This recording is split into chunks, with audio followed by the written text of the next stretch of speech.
ओम सहनाववतु सहनौ भुनक्तु सह वीर्यं करवावहै तेजस्विनावधीतमस्तु मा विद्विषावहै। ओम शांति शांति शांति। शतशतुर्निषद का 11वां मंत्र पढ़ना है और इसमें दो बातें बताई हुई हैं। दो बातें मैंने ज्ञान होने से क्या होता है और ध्यान करने से क्या होता है, ऐसा फर्क करके दो बातें बताई। तो ज्ञान होने से तो डायरेक्ट मुक्ति हो जाती है और ध्यान करने से क्रम मुक्ति होती है, ऐसा यहाँ पर भेद बताया जा रहा है।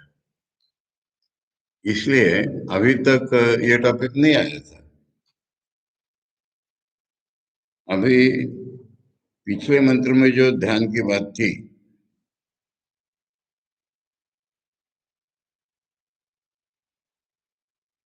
ध्यान से माया की निवृत्ति बोली थी।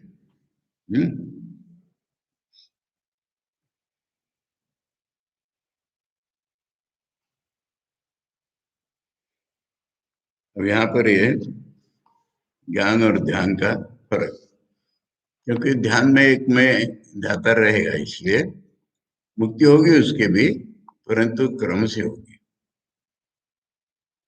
ज्ञात्वा देवं सर्वपाशापहानि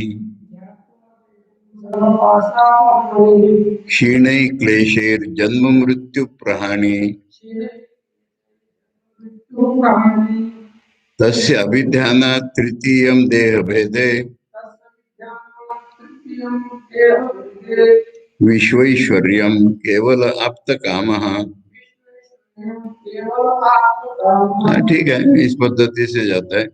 भगवान को जानने पर सारे पाशों की हानि हो जाती है, क्लेश क्षीण हो जाते हैं, जन्म मृत्यु नष्ट हो जाता है। ये डायरेक्ट मुक्ति का वर्णन हो गया।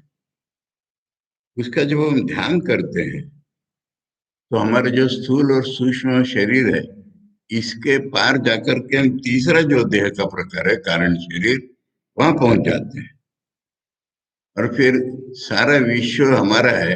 ये ब्रह्मलोक प्राप्ति का लक्षण होता है कि हम तीसरे इसमें कारण शरीर में चले जाते हैं। जो मंडक में हमने वही ईश्वर है वगैरह सुना था जिसके बारे में, वहां पहुंच जाते हैं। फिर बाद में वहां से हम, अगर हमारी साधना कंटिन्यू रही तो हम केवल और आप्तकामी हो जाते हैं। ऐसे एक क्रम से पास होते हैं, ये बता रहे हैं। आचार्य करे इदानीं तद विदा तद ध्यानश्च तद ध्यान ज्ञान ध्यान कृतम फलभेदम दर्शित। इसको जानने वाला और उसका ध्यान करने वाला, इनका ज्ञान और ध्यान का फल अलग अलग है, वो बताया। ज्ञात्वा इति ज्ञात्वा देवम, अब जानना माने आयम अहम अस्मि इति, ऐसे ही जाना जाता है। सर्व पाशापहानि पाशरूपाणाम सर्वेशम अविद्यादीनाम अपहानि। अविद्या अस्मिता राग द्वेष अभिनिवेश वगैरह जितने पाश हैं वो सब कट जाते हैं हमारे। क्षीणैर अविद्यादि भी क्लेशै तत्कार्यभूत जन्म मृत्यु प्राणी। जब ये अविद्या चली गई तो उसके जो इफेक्ट हैं वो जन्म मृत्यु खत्म हो जाते हैं। जनन मरणादि दुख हेतु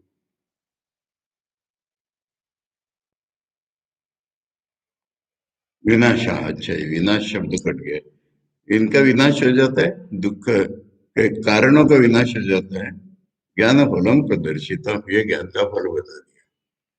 ध्याने किंचित क्रम मुक्ति रूपम विशेषमा, ध्यान में एक क्रम मुक्ति के रूप में थोड़ा फर्क बताया। पहुंचेंगे वहीं पर एक क्रम से।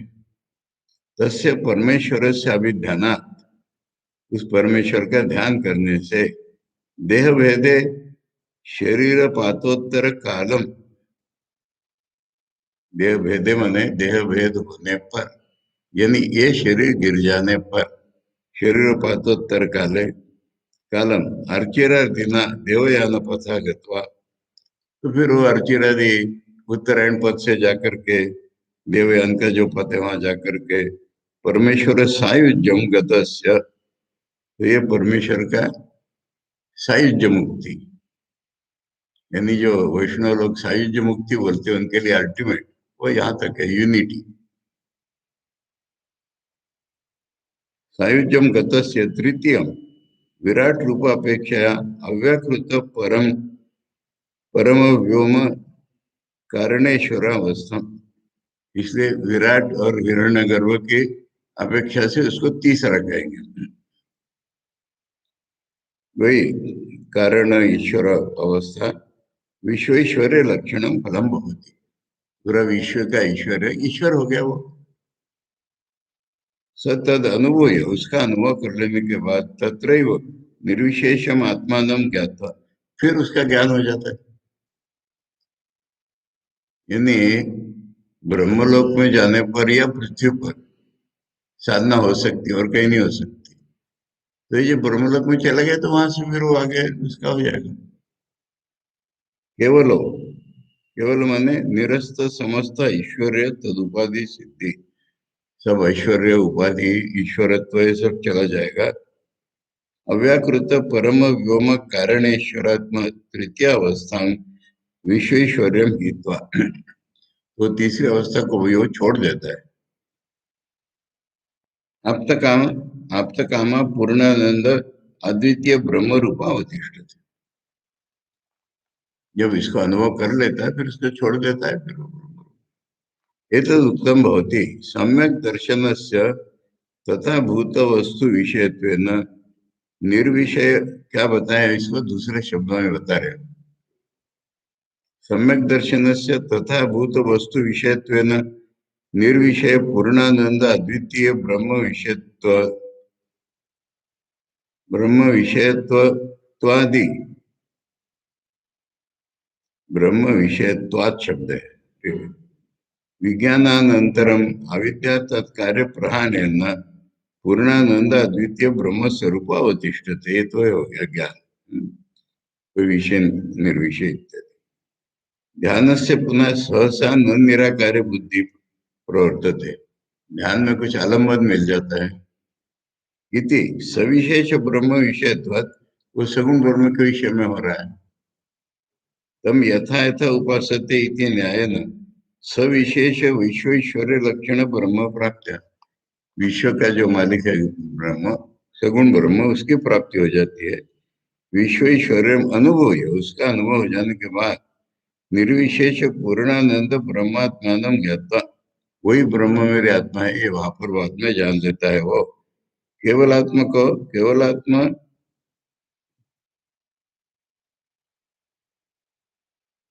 केवल आत्मा का, केवल आत्मा काम अवाप्त अशेषम पुम अर्थो, पुरुषार्थ को पुम अर्थ बोला है। यानी आत्मा काम में जब रह जाता है ना तो आपका काम हो जाता है। जब आत्मा छोड़ करके और को कुछ नहीं है ऐसी अवस्था हो जाती है तो फिर सारी इच्छाएं खत्म हो जाती है, मुक्त होती, वो मुक्त हो जाता है। अब इसको वो प्रमाण देंगे बहुत जगह से।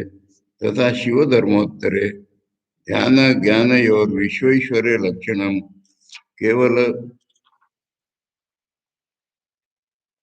आत्मकाम आप्तकाम लक्षणम च फलम दर्शयति, ये शिव धर्मोत्तर पुराण से एक चीज बता रहे हैं। ये फर्क उन्होंने बताया इसलिए इसके लिए प्रमाण चाहिए। ध्यानात ऐश्वर्य मतुलम ऐश्वर्यात सुखम उत्तमम ज्ञानेन तत्परित्यज्य विदेहो मुक्ति मापनुया, यहाँ पर ध्यान के बाद ज्ञान मिला कि ध्यान से तुम्हें अतुल ऐश्वर्य मिल जाएगा और अतुल ऐश्वर्य से तुम्हारा सुख भी बहुत गुना हो जाएगा। फिर ज्ञान से उसको छोड़ करके,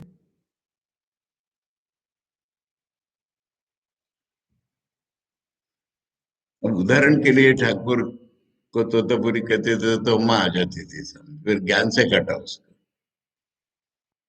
नहीं, ठाकुर ध्यान से वहां नहीं पहुंचे थे, ठाकुर का दूसरा था, पहुंच चुके थे पर उसमें स्थिर रहते थे। इसलिए बात तो एक ही है, माँ मैंने सगुण ब्रह्म ही ठाकुर की। तो सगुण ब्रह्म से पार जाने के लिए ज्ञान ही लगता है। इति भक्ति से जाया जाता है, लीला प्रसंग में समझाया। तथा च दहरादि सविशेष गुणोपासका नाम। अब ये दहर विद्या ये छांदोग्य में ही है, 8वें चैप्टर में। हृदय में ध्यान करो, तो वो सगुण ब्रह्म का ध्यान कर रहे हैं। स यदि पितृलोक कामो भवति संकल्पादेव से पितरः समुत्तिष्ठन्ति इत्यादि न विश्वेश्वर्य लक्षणम फलम दर्शयति। यहाँ क्या है मालूम है? सवाल छांदोग्य में सवाल उठा है कि ध्यान कहाँ करना है। तो जवाब दे रहे हैं कि तुम कहाँ करना है पूछ रहे हो, मैंने तुम उत्तम अधिकारी नहीं हो। अरे स्पेस कहाँ से आई? परंतु पूछ रहे हो तो जवाब देते हैं हृदय में करना है। ये जवाब है वहां। तो तुम ध्यानी कैटेगरी के हो, ज्ञानी कैटेगरी के नहीं हो। ज्ञानी पूछता ही नहीं है स्पेस के बारे में। कहाँ करूं, मैंने मन को वहां फिक्स करूं। ये ध्यान का लक्षण हो सकता है, ज्ञान का नहीं। ऐसा सवाल है वहां। कहाँ ध्यान करूं, ये सवाल ज्ञानी का नहीं उठता। क्योंकि ज्ञानी जान लेता है कि स्पेस टाइम इत्यादि ये तो रिलेटिव कॉन्सेप्ट्स हैं। ब्रह्म में स्पेस कहाँ से आई? मैं हृदय में स्पेस है वहां ध्यान करूं, ये नहीं होता है उसका। पर अगर पूछ रहे हो तुम, तो जैसे ठाकुर ने कहा डंका मारा जाएगा, तब बताते हैं ध्यान हृदय में ही करना। कुछ लोग यहाँ सिर में और कहाँ कहाँ ध्यान करते हैं, वो सब पागलामी है। तो यहाँ पर कह रहे हैं कि ये इसको दहर आदि दहर विद्या कहते हैं। दहर माने छोटा सा स्पेस है वहां पर। अब वो जब सक्सेसफुल हो जाता है, तो उसकी अगर इच्छा हुई पितृलोक जाऊं ये जाऊं, तो सब उसके सामने खड़े हो जाते हैं। क्योंकि पूरा विश्व का ईश्वर उसको मिल जाता है। इसलिए उसकी जो भी इच्छा होगी वो उसके सामने ही आ जाएगी, उसको कहाँ जाना पड़ेगा। तथा च प्रश्नोपनिषदि, जैसे ठाकुर तो पूर्ण काम है, और उनको जब इच्छा होती है तो किसी भी लोक में चले जाते हैं। फिर यही प्रश्नोपनिषद में भी बोला है।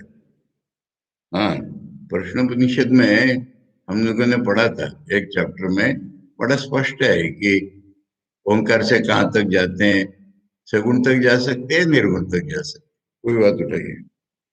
तथा च प्रश्नोपनिषदि यह पुनरेतम त्रिमात्रेण ओमिति एतेनैव अक्षरेण परम पुरुषम अभिध्यायेत स तेजसी सूर्य संपन्न। तीन मात्रा वाले का तो तेजसी सूर्य संपन्न इत्यादि न परम पुरुषम अभिध्याय तो अर्चिरादि मार्गोपदेश पूर्वकम स एतस्मात् जीवघनात् परात् परम पुरुषं पुरुषम इक्षते इति ब्रह्मलोकम गतस्य तत्रैव सम्यक् दर्शन लाभम दर्शयित्वा तम ओंकारेण एव आयतनेन अन्वेति विद्वान्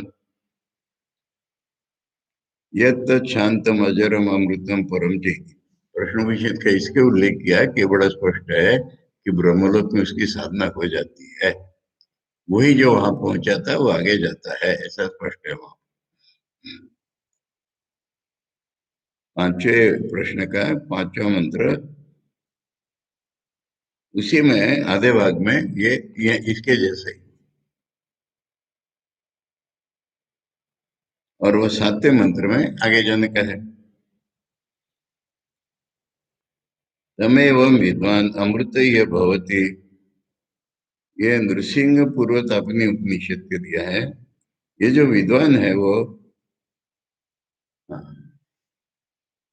उन्हें विद्वान को ऐसे रास्ते से नहीं जाना पड़ता, वो भी दिखा रहे हैं। इति विदुषो अर्चरादि गमनम बिना ये वह अमृतत्व प्राप्ति दर्शी। क्योंकि जाना नहीं, यही उसको पूरे अमृतत्व प्राप्ति हो जाती है।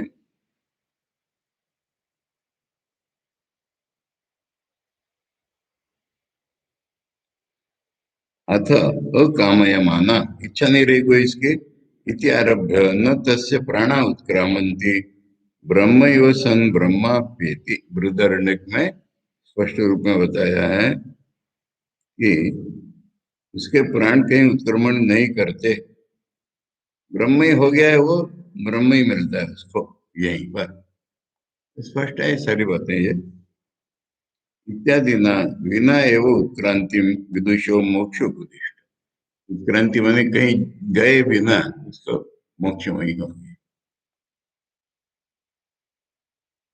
दस्मात् प्राणा काम क्रामंती अहो नेति नेति उवाच यज्ञवल्क्य।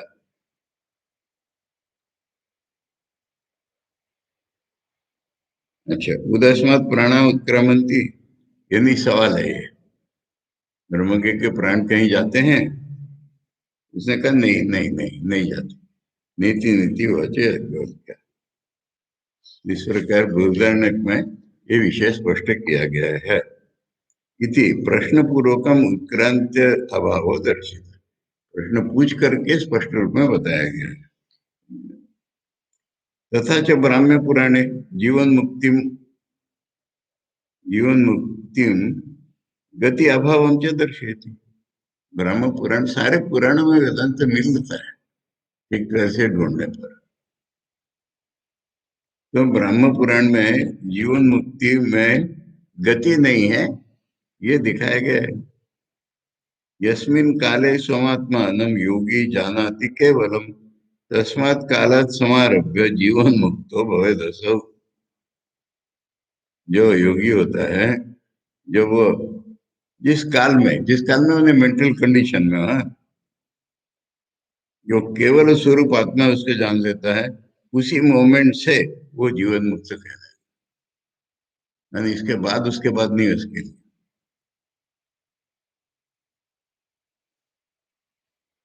इम्पोर्टेंट है क्योंकि मधुसूदन जैसे लोग बड़ा फर्क करते हैं।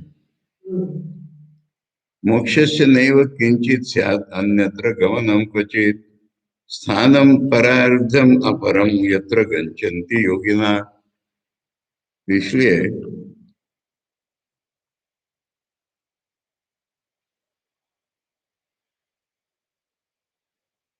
ध्यान योगी जहाँ पर पहुंचते हैं परार्ध में, ऐसा कहीं इसको ज्ञानी को कहीं जाना आना नहीं है। अज्ञान बंध भेदस्तु मोक्षो ब्रह्म लय स्थिति लय स्थिति। बस अज्ञान रूपी जो बंधन है इसी का भेद है, उसको जाना, लय होना, ये सब वही हो गया उसका। और तथा लेंगे लिंग पुराण में विदुषो जीवन मुक्ति दर्शेती है। जीवन मुक्ति इंपॉर्टेंट चीज है, वो समझा रहे हैं कि हम कहते हैं बाद में होता है, तो किसी का होता है ध्यान वाले का, पर जिसमें अद्वैत ज्ञान प्रकट हो गया उसका नहीं होता। ये लोके परे चैव कर्तव्यम नास्ति तस्य वै जीवन मुक्तो यथा तस्मात् ब्रह्मविद परमार्थता। इसलिए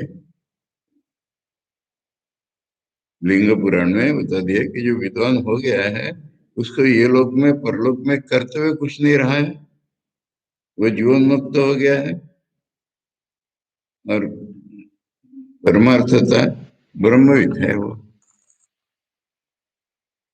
शिवधर्मोत्तर है, शिवधर्मोत्तर पुराण में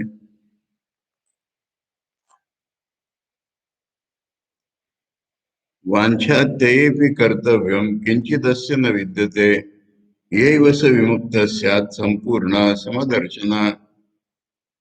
यानी जिसकी इच्छाएं कुछ नहीं रही उसको कर्तव्य भी कुछ नहीं, साधना भी नहीं बची, इसका कुंचित भी नहीं रहता है, वो यहीं पर विमुक्त हो जाता है संपूर्ण समदर्शन होकर के। ये निर्वासन ही प्रधान। तस्मात् उपासको देहाद उत्क्रम्य अर्चिरादि न देवयाने न विश्वेश्वर्यं ब्रह्म प्राप्य विश्वेश्वर्यम् अनुभूय तत्रैव केवलं प्रत्यस्तमित भेद पूर्णानंद अद्वितीय ब्रह्मात्मानं ज्ञात्वा केवल आत्म कामो मुक्तो भवति। इसलिए ब्रह्मलोक में जाएगा तो भी ज्ञान हो गया तो वहां पर वो मुक्त हो। विद्वान निर्विशेष पूर्णानंद अद्वितीय ब्रह्म विज्ञान, जो जानता है विद्वान वो तो निर्विशेष पूर्ण आनंद अद्वितीय ब्रह्म को अनुभव करने से अशेष गंतरु गंतव्य गमनादि भेद प्रत्यस्तम, उसका जानने वाला कोई नहीं रहा है। जाना भी कैसे रहेगा? जाने का स्थान भी नहीं, जाना भी नहीं, जाने वाला भी नहीं। ये भेद प्रत्यस्तमित हो गए उसके बिना एवं उत्क्रांति, फिर उसको शरीर से बाहर निकल करके कहीं जाना नहीं है। देवयानम च, देवान भी से भी नहीं जाना है। च ब्रह्म ज्ञान समानंतरम, ब्रह्म ज्ञान के समान काल में अनंतरम को स्पष्ट किया है, समानंतर। आचार्य ने गीता में अनंतरम का अर्थ ही समानंतर बताया, ऐसे यहाँ पर बता रहे हैं। जीवन मुक्तो ब्रह्म ज्ञान समानंतरम ब्रह्मानंदम अनुभूय आत्मरति आत्मतृप्त, ये उसके क्वालिफिकेशन हो गए, कैरेक्टरिस्टिक। आत्मना एवं अंत सुखो, अंतरारामो दूसरे शब्द होते हैं। एक तो शब्द होते हैं आत्मा को लेकर के, आत्मरति आत्मक्रीड़ा, और ये तो कहते हैं अंदर ही उसका सब कुछ है।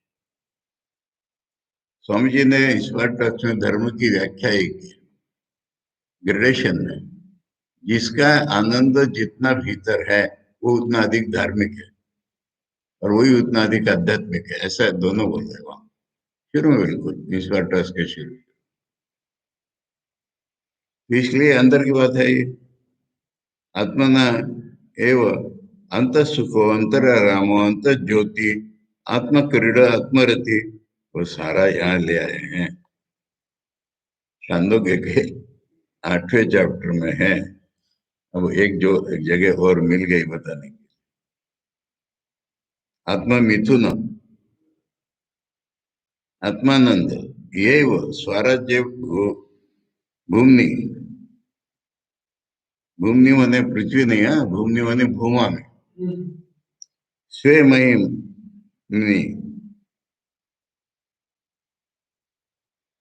अमृतो अवतिष्ठते तद हेतुत्वात् बाह्य विषय परित्यागेन ब्रह्मणि आदाय वाङ्मना काय निष्पाद्यम। अच्छा, मैंने इसका एक प्रोसेस बता दिया, ऐसा है इसलिए, इसी कारण से तद हेतुत्वात्, इसी कारण से बाह्य विषयों को छोड़कर ब्रह्म में समर्पण करके वाणी और मन के शरीर के सारे श्रुत स्मृत लक्षणम कर्म कृत्वा विशुद्ध सत्व योगारूढ़ भूतवा समाधि साधन संपन्न, यानी ये क्रम बता दिया ज्ञान होता कैसे है, वो उसी के आधार पर हमको कर्म करना है, उसी कॉन्शियसनेस को लेकर के, तब ये क्रमशः प्रगति हो जाती है।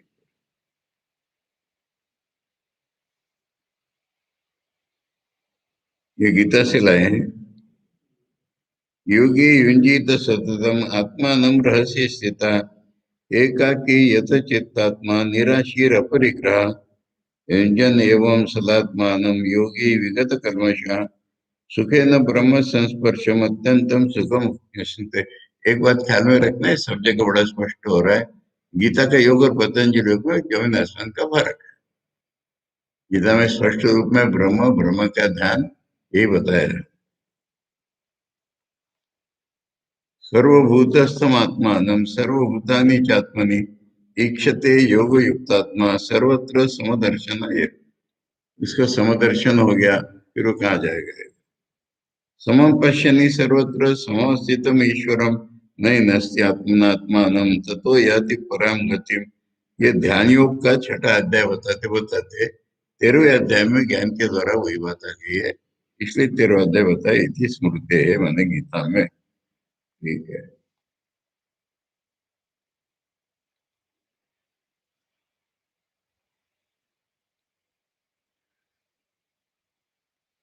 अब ये ज्ञान में सब कुछ हो जाता है, फाइनल है वो, इसी को थोड़ा एस्टेब्लिश करने के लिए अगला मंत्र,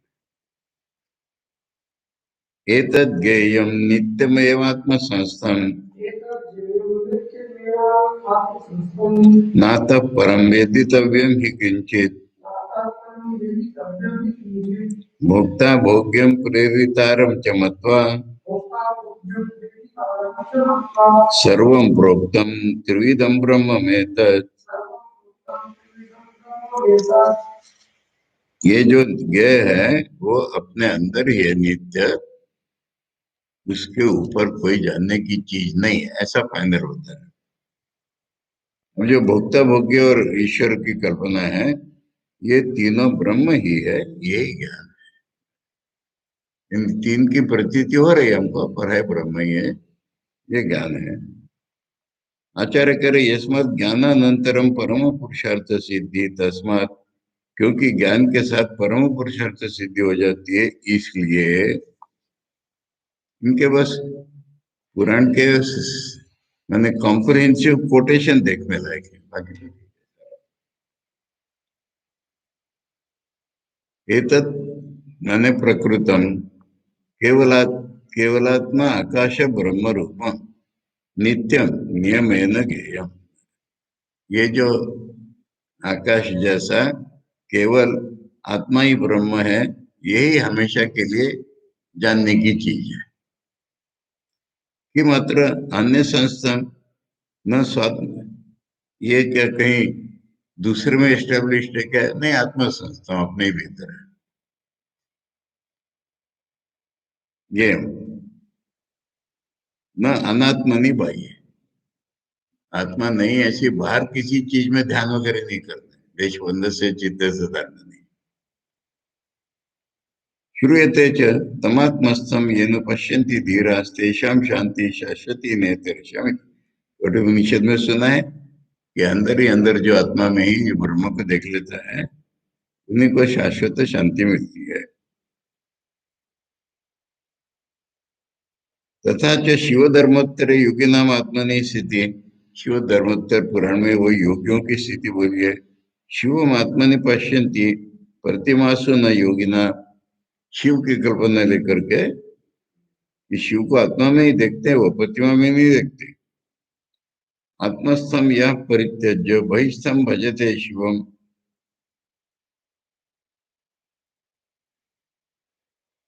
हस्तस्थम पिंडम उत्सृज्य लियात परमात्मना। उदाहरण दे रहे हैं कि अपने अंदर का जो शिव है, उसको छोड़ करके बाहर जो शिव की पूजा करता है,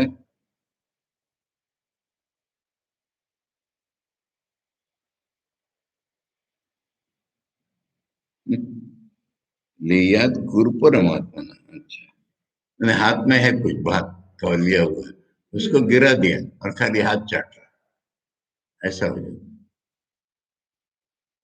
यानी ब्रह्म भीतर में ही है, उसको कहीं बाहर ध्यान कर रहा है, ऐसी हालत।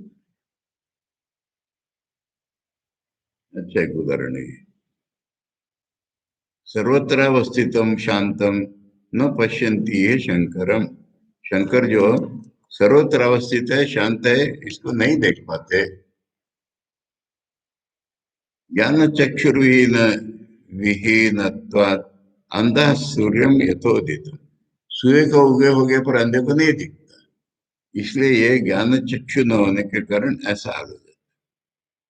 यह पश्चित सर्वगम शांतम तस्य अध्यात्म स्थित शिवा, जो देख लेता है उसके तो भीतर में ही शिव है। आत्मस्थम ये न पश्यन्ति तीर्थे मार्गन्ति ते शिवम, आत्मस्थम तीर्थम उत्सृज्य बहिस्तीर्थादि यो व्रजेत करस्थम स महारत्नम त्यक्त्वा काचम विमार्गति। ये यात्रा वगैरह तीर्थ यात्रा में जाते हैं, उनके लिए कह रहा है कि जो आत्मा में सर्वग शांत शिव है, उसको न देखते हुए तीर्थ में ढूंढने जाते हैं शिव को। अरे आत्मा में ही, आत्मा ही तो तीर्थ है सबसे बढ़िया, उसको छोड़ करके बाहर के तीर्थ में जो जाता है, वो हाथ में बड़ा रत्न है, उसको छोड़ करके कांच ढूंढ रहा है। तुमको बता रहे हैं। हमारा रामभरत बढ़िया कहते थे, सुस्त मन के व्यस्त को चैन के।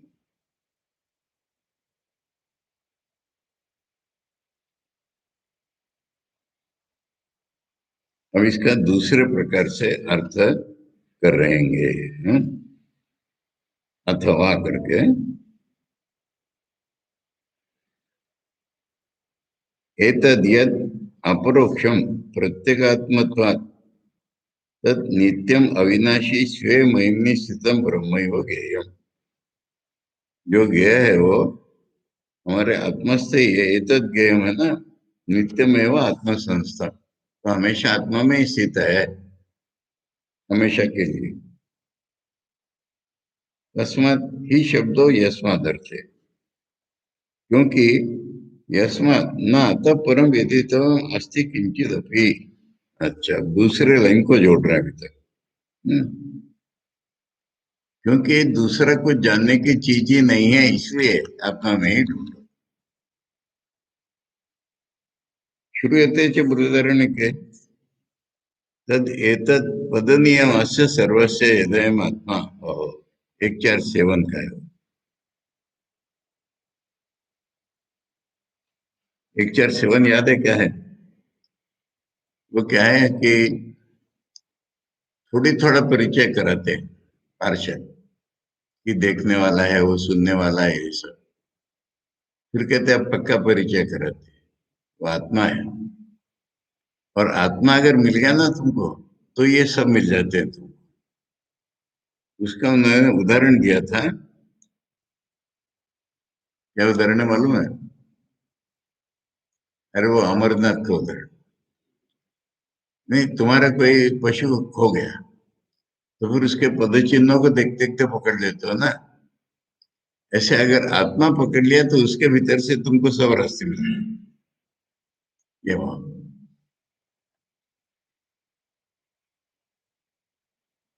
अब क्या है वो ज्ञान, ये अभी तक तो सब एक अद्वितीय ही चल रहा था, पर उसको विस्तार से बता रहे हैं। यानी ये कमेंट्री सब पहले ही लाइन पे चल रही थी, फिर दूसरे लाइन पर गया। अब इसका आगे कथम एतद् ज्ञेयम्, ये इस प्रकार ज्ञेय है। इत्याह भोक्ता जीवो भोग्यम इतरत् सर्वम प्रेरित अंतर्यामी परमेश्वरा तद एतत् त्रिविधम प्रोक्तम ब्रह्म एव इति। कि हमारी प्रतीति में जो है एक भोक्ता जीव है, एक भोग्य है बाकी सब कुछ, और हमारा कंट्रोल ईश्वर है, ये ब्रह्म ही है। भोक्तादि अशेष भेद प्रपंच विलापनेन एव निर्विशेषम ब्रह्मात्मानं जानीयाद इत्यर्थ। इसका इम्प्लीकेशन ये हो रहा है कि ये सब भेद प्रतीति हो रही है, इसको विलय कर देना पड़ेगा। इसको विलय करके निर्विशेष ब्रह्म को जान। तथा चोक्तम कावशेय गीतायाम, वे कावशेय शाखा है ना कोई, उनकी गीता तो कहाँ कहाँ से ले आए? अच्छा, श्रुति स्मृति पुराण नाम वाला है ना। त्यक्त्वा सर्वविकल्पांश्च स्वात्मस्थं निश्चलं मनः कृत्वा शांतो भवेद योगी दग्धेन्द्र युवान। एक उपमा होती है कि जब ईंधन जल गया तो अग्नि शांत हो जाता है। ऐसे जितने विकार थे हमारे सब खत्म हो गए, और अपने आत्मा में ही जब मन निश्चल हो गया तो वो शांत योगी हो गया, उसने दिख गया सर। तथा च श्री विष्णु पुराणे तस्यैव कल्पना हीन स्वरूप ग्रहण नियत, कल्पना छोड़ करके जो स्वरूप को जानना है, मनसा ध्यान निष्पाद्यम समाधि स्ववेदी।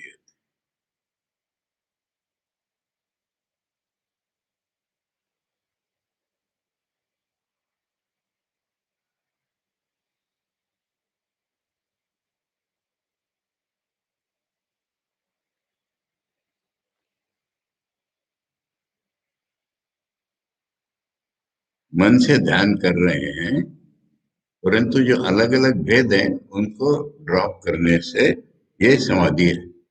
समाधि माने त्रिपुटी भेद, उसका समाधि कहेंगे। ये जब जाता ज्ञान ज्ञान छूट जाता है तो वो समाधि कहलाती है। इसमें दोनों में लग रही थी।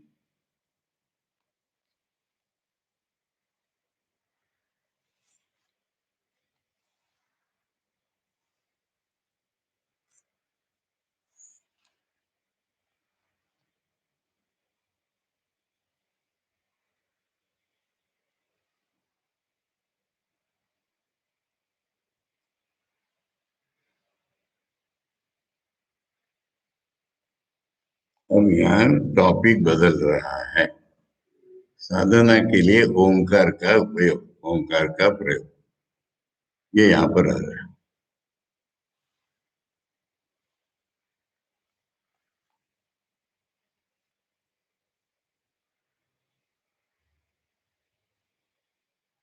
ठीक है, इसके छोड़ कर बोलिए।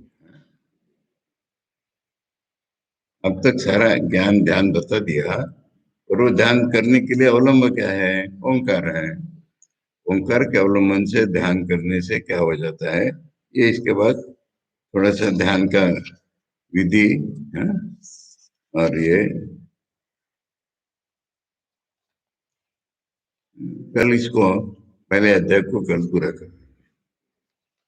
और ध्यान का जो है ना, मैंने एक कंप्रेहेंसिव उपनिषद है ना, तो अगला चैप्टर पूरा ध्यान का है, शुरू से आखिर तक ध्यान से का है। यहाँ तो ज्ञान और ध्यान में फर्क वगैरह होता है, पर ध्यान का यहाँ पर ओंकार का अवलंब होता है, किंतु ध्यान की विधि पूरी अगले चैप्टर में।